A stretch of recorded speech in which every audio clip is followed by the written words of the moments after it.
বিস্তারিত খবর। যে ঘটনাগুলো বরাক উপত্যকাকে হতবাক করেছিল সেখানে মাত্র 5 মাসের বালক ধ্রুবজ্যোতি নাথকে অপহরণ করা হয়েছিল এবং 4 আগস্ট শিশুটির হত্যার শিকার হয়েছিল। 7 আগস্ট মৃতদেহ উদ্ধার করে পুলিশ। ঘটনায় জড়িত থাকার জন্য 3 অপরাধীকে গ্রেফতারও করেছিল পুলিশ। তবে ধারাবাহিকতাভাবে চলছে প্রতিবাদ।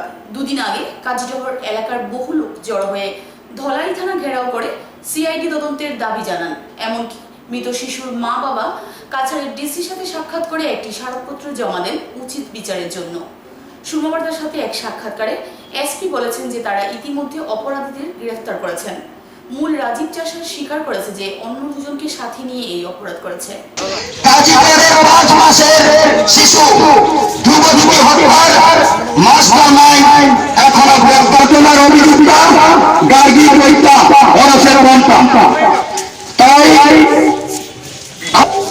ডিসি ম্যাডাম না আসেন, আমরা ডিসি ম্যাডামের জন্য যারা প্রশাসন আছেন আমরা শান্ত হয়ে যাব।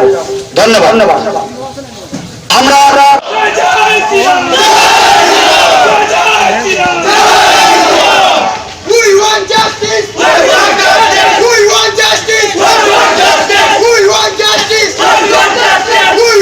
আমরা 4 আগস্ট 2020 ইংরেজি নিশারাত্রি 2 কোটিকার সময় কাছাড় জেলার সোনাই থানার অন্তর্গত কাজীডোল আমার গ্রামের বাসিন্দা, এখানে আমার বাম দিকে আছে দেবজ্যোতি নাথ। ওনার একমাত্র সন্তান যে ধ্রুবজ্যোতি নাথ, ওনার নিজস্ব গড় থেকে জানালা ব্যাঙ্গে অপহরণ করে নিয়ে যান। 2 দিন পরে একদিন সেদিনই অপহরণের একটি দাবি উঠে যে মুক্তিপণের 10 লক্ষ টাকা। এই মুক্তিপণ মোটা অঙ্কের টাকা হওয়ার কারণে দেবজ্যোতি নাথ দেওয়ার অক্ষমতা, তাই বাচ্চাটিকে হত্যা করা হয়। সোনাই পুলিশ তদন্তক্রমে বাচ্চাটিকে উদ্ধার করেন এবং উদ্ধার করে গার্জিয়ানের কাছে সমঝে দেওয়া হয়। তৎপরে এখন বুঝে দেখা যায় যে 3 জন কালপিট ধরা পড়ছে, কিন্তু তাদের সীমাবদ্ধ রেখেছে। কিন্তু আমরা বিগত 16 তারিখ সোমবার আমরা একটা গ্রামবাসী মিলে ধর্ণা দিয়েছি, মিছিল দিয়েছি। আজকে সকাল দিকে আমরা পরিমল শুক্লবৈদ্য স্যারের কাছে গেছি, এখানে মেমোরেন্ডাম একটু দিয়েছি। ওনাকেও আমরা আমাদের যত কর্তব্য এটা আমরা বলে এসেছি। তারপরে আমরা এসপি স্যারের গিয়েছি, এখানে মেমোরেন্ডাম একটু দিয়েছি।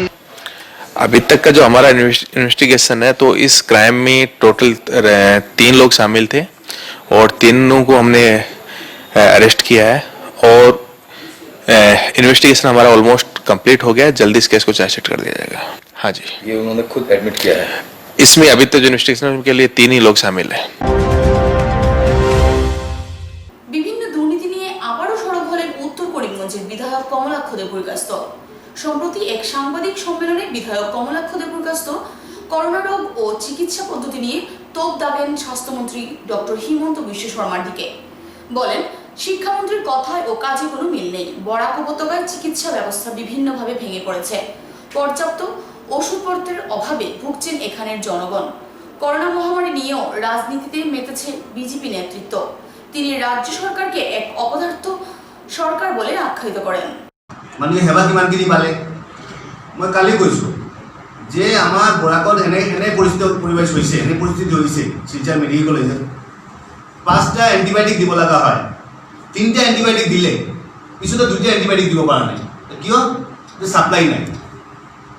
5 দিন পিছতে আৰু এটা এণ্টিবায়'টিক দিলে, মানে 4টা।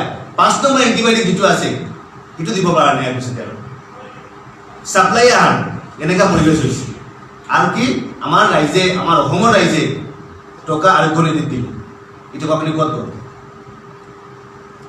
এইটো কাৰণে আমি কৈছোঁ যে এখন অপদাৰ্থ চৰকাৰ, এই চৰকাৰৰ মানুহৰ প্ৰতি কোনো দায়বদ্ধতা নাই।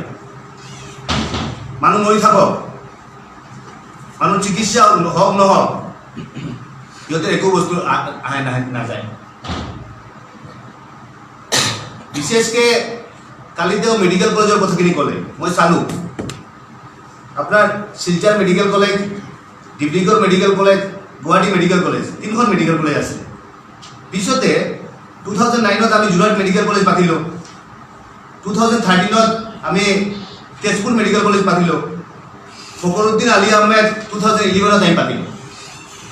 ডিফু লখিমপুৰ যিখিনি মেডিকেল কলেজ বা 4টা মেডিকেল কলেজ আমাৰ দিনৰ প্ৰপোজেল, আমাৰ দিনৰ প্ৰপোজেল।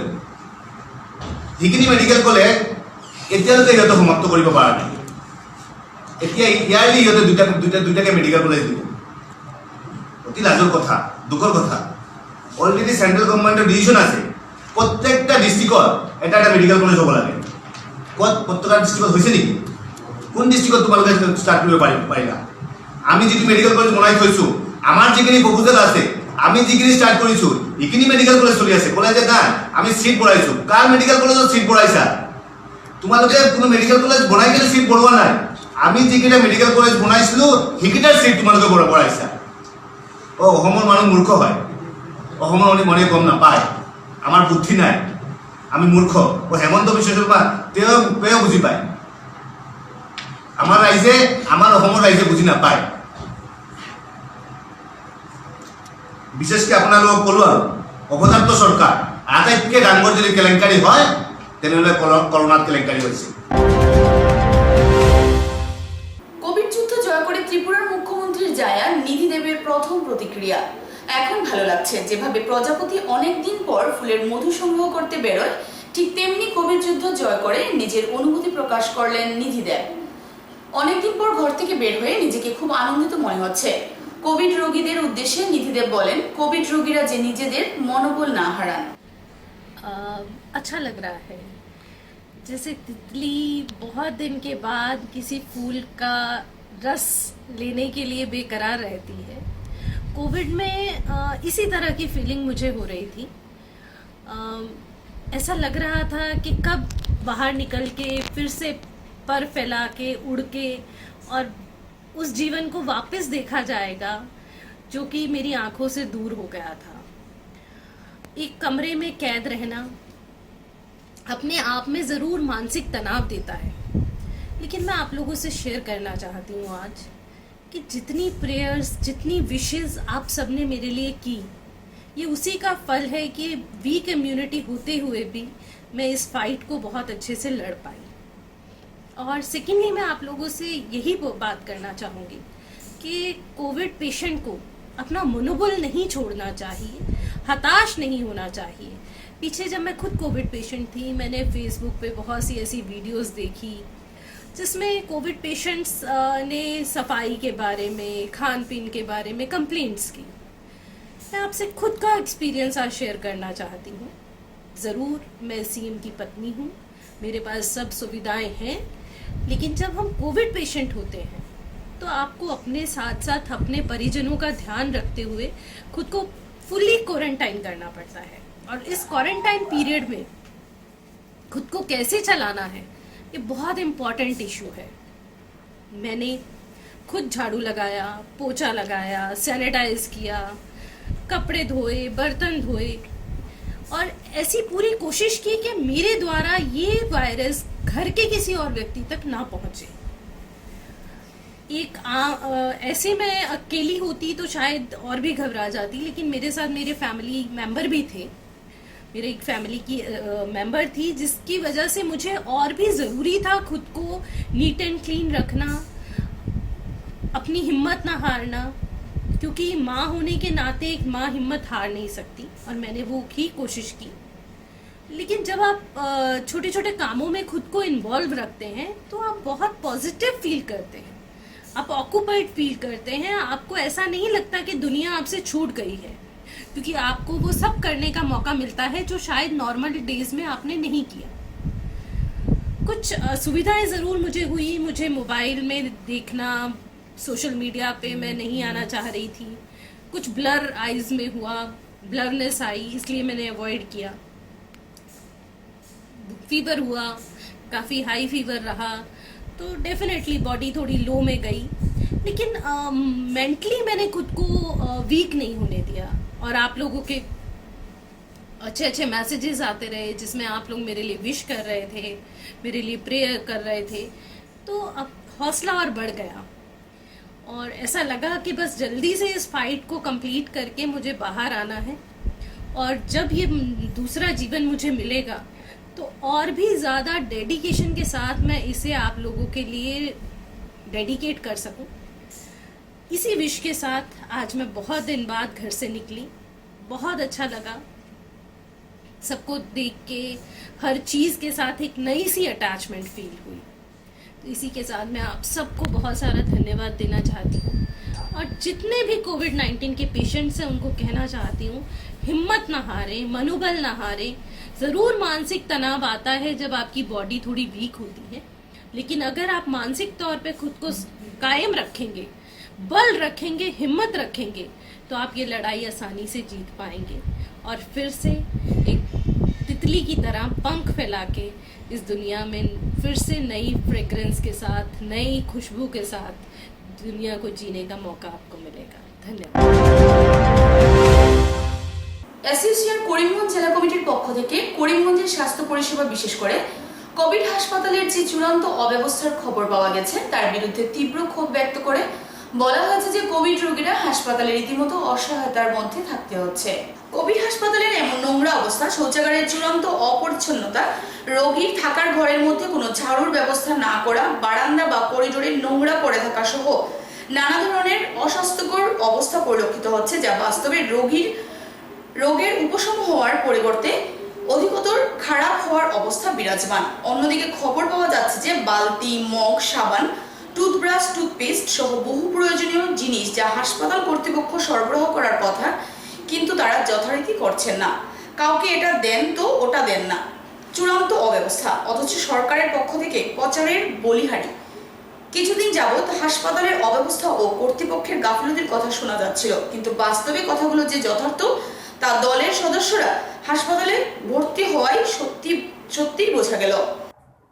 ওদের দল এসইউসিআই কমিউনিস্টের করিমগঞ্জ জেলা কমিটির পক্ষ থেকে আমরা তীব্র ক্ষোভ ব্যক্ত করছি।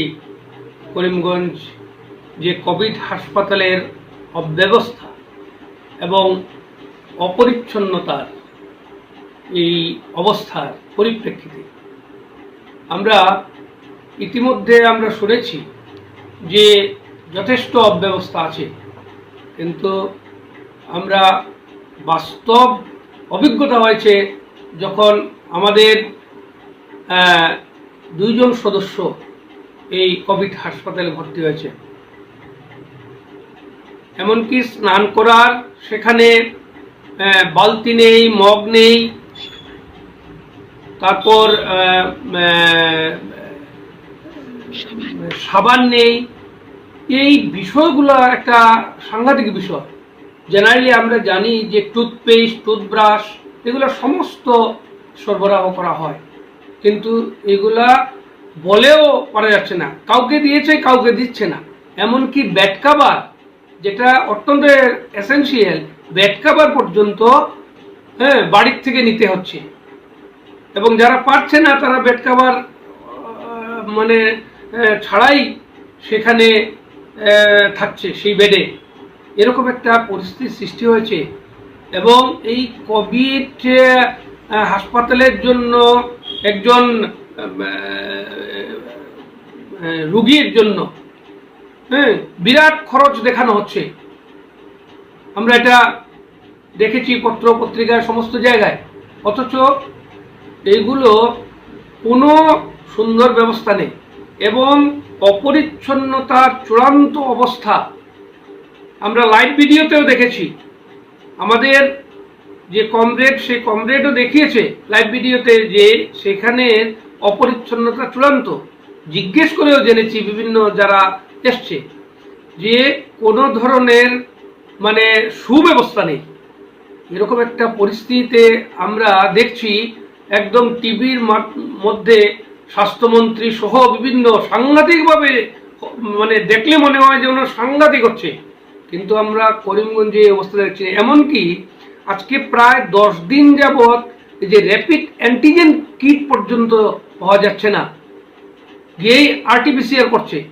এই সিমটম নিয়ে যাচ্ছে আরটিপিসিআর, এই আরটিপিসিআর করছে, সিমটম আবার ঘুরে আসছে, ঘুরে এসে বাসায় থাকছে, থেকে আবার অন্যদেরকে সেটা যদি মানে পজিটিভ পরে আসে, দেখা গেছে অন্যদেরকে সেটা পজিটিভ করানোর জন্য বাড়ির লোক বা অন্যদেরকে সাহায্য করছে অর্থাৎ অন্যদের হচ্ছে।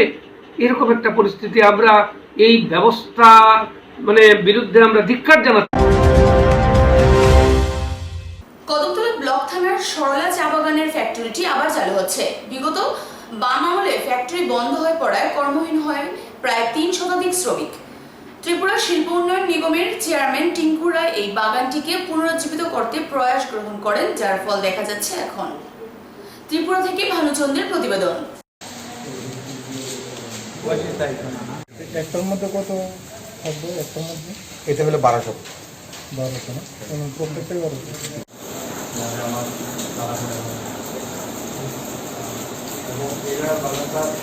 মাথায় মাথায় বলতে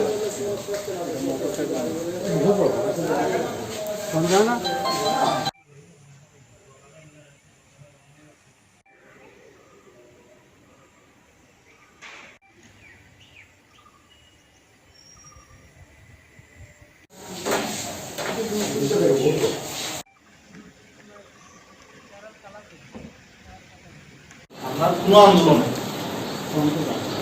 তারা একটা পরিবেশ সুস্থ রাখবেন, ঠিক আছে? যে চাষ হয় এখানে খুব ভালো চাষ হয় এবং আগামী দিনে সারা ত্রিপুরা রাজ্যে আগ্রহে এটা ভালো চাষ হতে পারে এবং তার মাধ্যমে বিশাল একটা কর্মসংস্থানের ব্যবস্থা হতে পারে।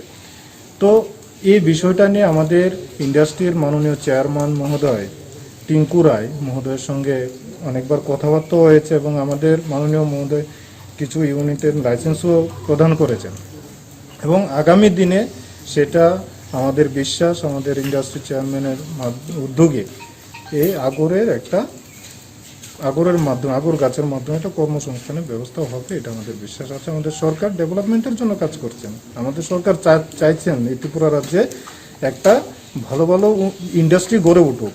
প্রত্যেকটার মধ্যে জুটের যেমন ইন্ডাস্ট্রি ছিল, যে সেটাকে ব্ল্যাক গভর্নমেন্টের সময় ধরে রাখতে পারেনি, জুট মিল থাকা সত্ত্বেও এটার মধ্যে জুট ছিল না, কোনো কিছু ছিল না, সেটাতে ছিল শুধু একটা কি সিপিএমে ক্যাডার তৈরি করার একটা আদরঘর বানিয়ে রেখেছিল, যার ফলে ইন্ডাস্ট্রি থেকেও আমাদের ত্রিপুরা রাজ্যে কোনো ইন্ডাস্ট্রি নেই।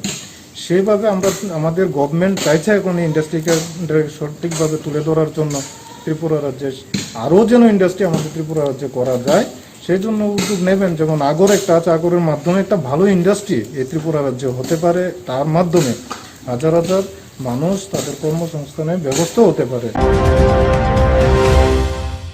এবারে নিচ্ছি ছোট্ট একটা বিজ্ঞাপন বিরতির পর আবার ফিরে আসছে অন্যান্য খবর নিয়ে, সঙ্গে থাকুন।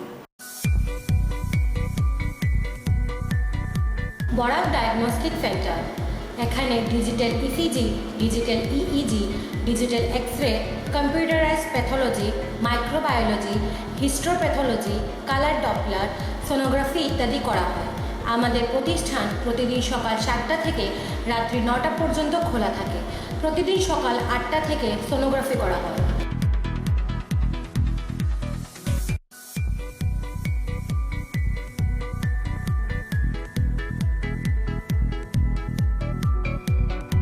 যোগাযোগ Barak diagnostic centre, settlement road, Karimganj. Phone 0384273151। Mobile নম্বর 7086376822 9401132529। আধুনিক রুচিসম্মত অ্যালুমিনিয়ামের সামগ্রী নিয়ে আপনাদের শহরে হাজির মা অ্যালুমিনিয়াম সেন্টার। এখানে আপনারা পাচ্ছেন নিত্য নতুন ডিজাইনের অ্যালুমিনিয়াম বিট উইন্ডো, ডোর সিলিং, ফল সিলিং ইত্যাদি। অতি সুলভ মূল্যে সাজিয়ে তুলুন নিজের বাসগৃহ ও ব্যবসায়িক প্রতিষ্ঠান। আমাদের এখানে খুচরো ও পাইকারি উভয়ভাবেই সামগ্রী বিক্রি করা হয়।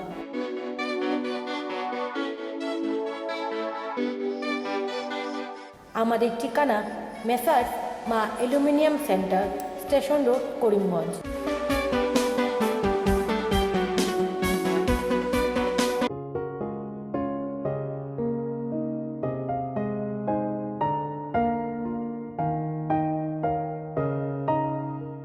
চিকিৎসা সেবায় নতুনত্ব নিয়ে হাজির নিউ লাইফলাইন হাসপাতাল। অত্যাধুনিক প্রযুক্তিতে এখানে pinhole surgery, gallbladder, appendix surgery করা হয়। শিলচর মেডিকেল কলেজের সার্জারি বিভাগের অতিরিক্ত প্রফেসর ডক্টর RC শ্যাম সার্জারিগুলি করবেন। তাছাড়া তিনি প্রতি শনিবার বিকেল 3টে থেকে OPD-তে রোগী দেখবেন। রয়েছেন শিশুরোগ বিশেষজ্ঞ ডক্টর গুলজার হোসেনও।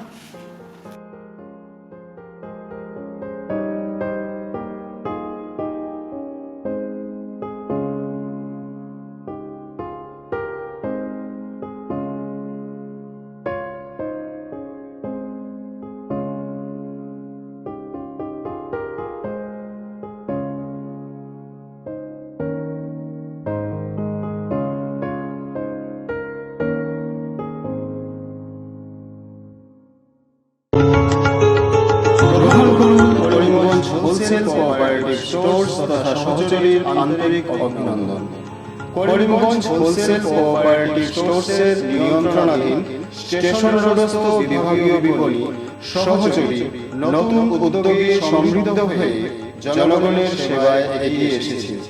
তুলনামূলক কম মূল্যে নিত্য প্রয়োজনীয় দ্রব্য সামগ্রীর যোগান অব্যাহত রাখতে সহচরী কর্তৃপক্ষ বদ্ধপরিকর।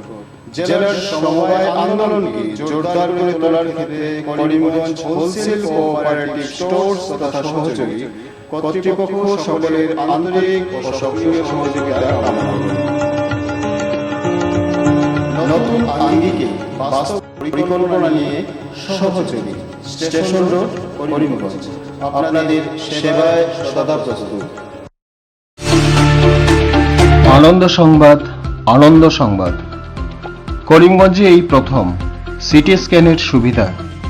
Karimganj health city, Banamali road, Karimganj, মায়ামিয়ার বাড়ির বিপরীতে।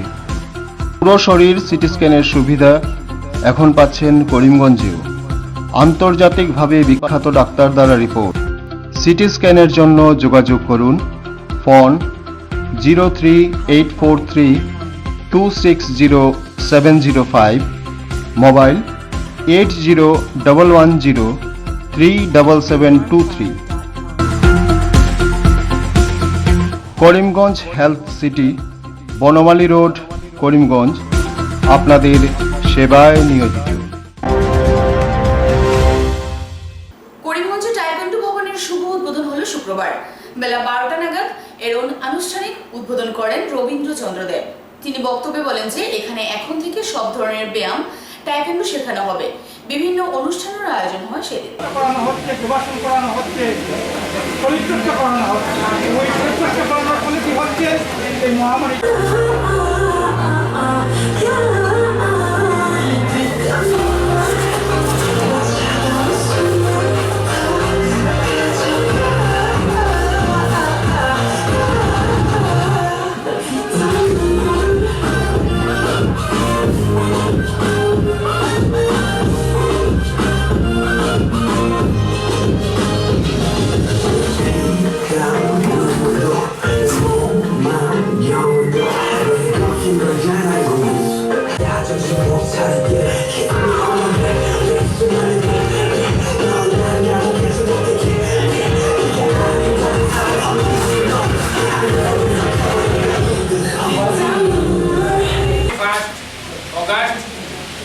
অগাস্টে আমার বার্থডে ছিল। সেই বার্থডের দিনে আমি আমার ইন্টারন্যাশনাল রেফারি সার্টিফিকেট আমি পেয়েছি। আমি 2018-তে পাস করেছি। রেজাল্ট আমি পেয়ে গেছিলাম, আমি এবার সার্টিফিকেট পেয়েছিলাম না। আর আমি সার্টিফিকেট পেয়েছি 18 অগাস্ট। আমার মনে হয়েছে যে ওয়ার্ল্ড টাইকোয়ান্ডো আমাকে আমার বার্থডের দিনে আমার সার্টিফিকেটটা গিফট দিয়েছে, সেটাই আমার মনে হয়েছে। তো আমি সত্যি অত্যন্ত খুশি হয়েছি সেই সময় যে আমি সার্টিফিকেট পেয়েছি। সার্টিফিকেট পাচ্ছি না কোরিয়া আমি যেতে পারবো, কিন্তু যে কোনো সময় যাওয়া যাচ্ছে না। আর এই করোনা লকডাউনের জন্য ফেডারেশনও কোনো কাজ করতে পারছে না, যার জন্য ডিলে হয়েছে। যাই হোক, দেরি হয়েছে সত্যি, কিন্তু দেরি হওয়ায় একটা ভালো খবর ভালো দিনে আমি পেয়েছি। যাই হোক, আজকে অনেক বাচ্চা কাচ্চারা, কচি কাঁচা বাচ্চারা এবং অনেক ব্ল্যাক বেল্ট করিমগঞ্জ ডিস্ট্রিক্টে আছে, কিন্তু আমরা স্কুলের বারান্দাতে আমিও করেছি। আর আমি বাচ্চাদেরকে আমি স্কুলের বারান্দাতে পড়াচ্ছি, কোনো ইনফ্রাস্ট্রাকচারের কোনো কিছু নেই। যাই হোক, আমি লাস্টলি এই টুর্নামেন্টে যাই, ইন্ডোর স্টেডিয়াম দেখছি, কোনো জায়গায় পরীক্ষা নিতে বিচারক করে যাচ্ছি, কোনো জায়গায় এই মানে অনেক জায়গায় বিভিন্ন জায়গায় আমি যাচ্ছি। যাওয়ার পর আমি দেখছি যে অনেক সুন্দর সুন্দর মানে ক্লাস। আমি জীবনে বোঝাও বিশ্বজিৎ ঘোষ কথাটি শুরু করেছিল, যে কথাটি আমি বলার মানে উদ্যোগ নিয়েছিলাম, যে জীবনে শুরুয়াত করেছিলাম আপনারা যেখানে বসে আছেন ঠিক তার পিছনে আমাদের ক্লাব ছিল। সেই ক্লাবের নাম হচ্ছে ইয়ত করোনার জিমনাসিয়াম।